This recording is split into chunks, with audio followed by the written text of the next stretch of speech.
မင်္ဂလာပါဒါကတော့အိန္ဒိယနိုင်ငံမဟာရထပြည်နယ်အိုရင်ဂါဘတ်ယခုခေတ်ခေါ်တော့ရှင်းတော့အိုရင်ဂါဘတ်လို့ခေါ်ပြီးအခုတော့စံပါဂျီနာဂါလို့ခေါ်ပါတယ်အဲ့ဒီစံပါဂျီနာဂါကနေပြီးတော့သွားလို့ရှိရင်16မိုင်လောက်ဝေးတဲ့နေရာမှာယခုရောက်နေတဲ့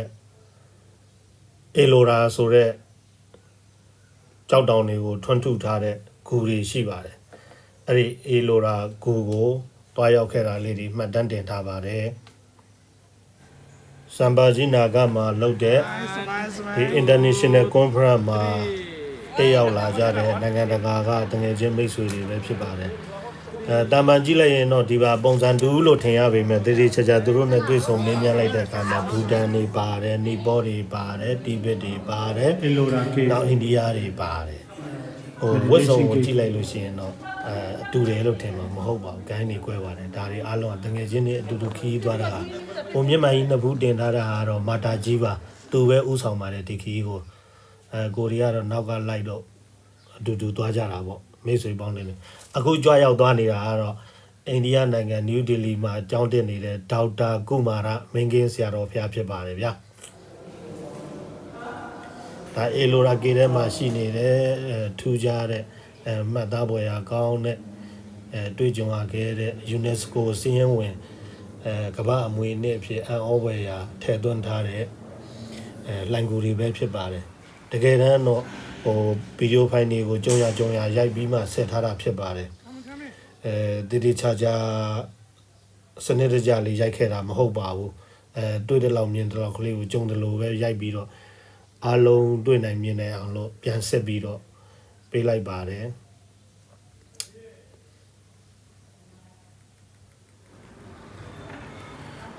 ဘူရီကတော့ထူးခြားပွဲရာတွေကောင်းပါတယ်တကူနဲ့တကူမတူဘူးသူတို့ရဲ့ထောက်တိုင်တွေထောက်တဲ့ပုံစံတွေဆိုလို့ရှိရင်တချို့ကပွက်လုံးပုံတွေတချို့က၄တောင်ပုံတွေတကူမှာပုံစံတစ်မျိုးစီနဲ့လုပ်ထားတာဖြစ်ပါတယ်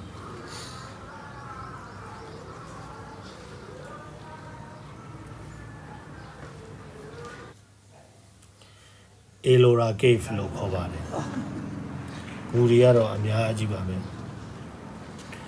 ဒီဂူတွေထဲမှာအမျိုးမျိုးပါတာကဘာတွေပါလဲဆိုလို့ရှိရင်ဟိန္ဒူကျောင်းတွေနဲ့ဟိန္ဒူပုံရိပ်တွေပါတယ်ဗုဒ္ဓဘာသာဘုရားရှင်ကိုယ်တော်မြတ်တဲ့ပုံရိပ်တွေပါတယ်နောက်ပြီးတော့အဲ့ဒီခါကဂျိန်းဘာသာလို့ခေါ်တဲ့ဟာဒီ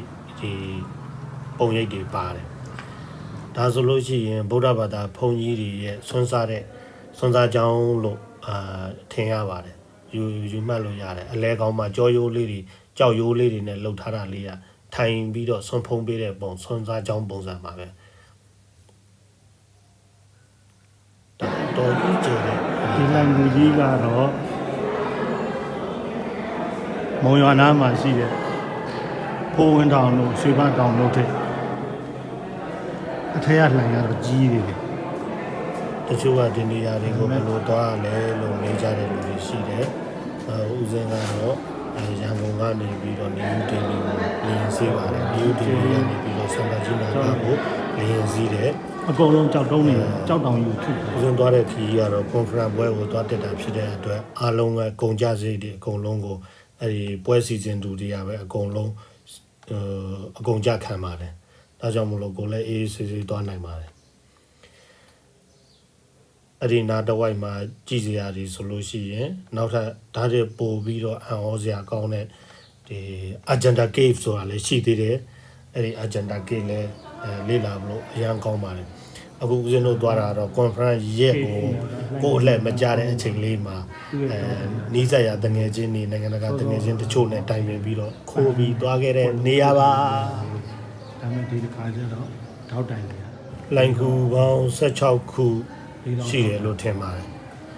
တိတ်မမှတ်မိတော့လိုင်ကူပေါင်း16ခုဒီလိုင်ကူကြီးတစ်ခုမှာတပားဆောင်တရင်သုံးနဲ့လိုင်ကူအသေးလေးတွေကလည်းတစ်ခုချင်းဟိုကူ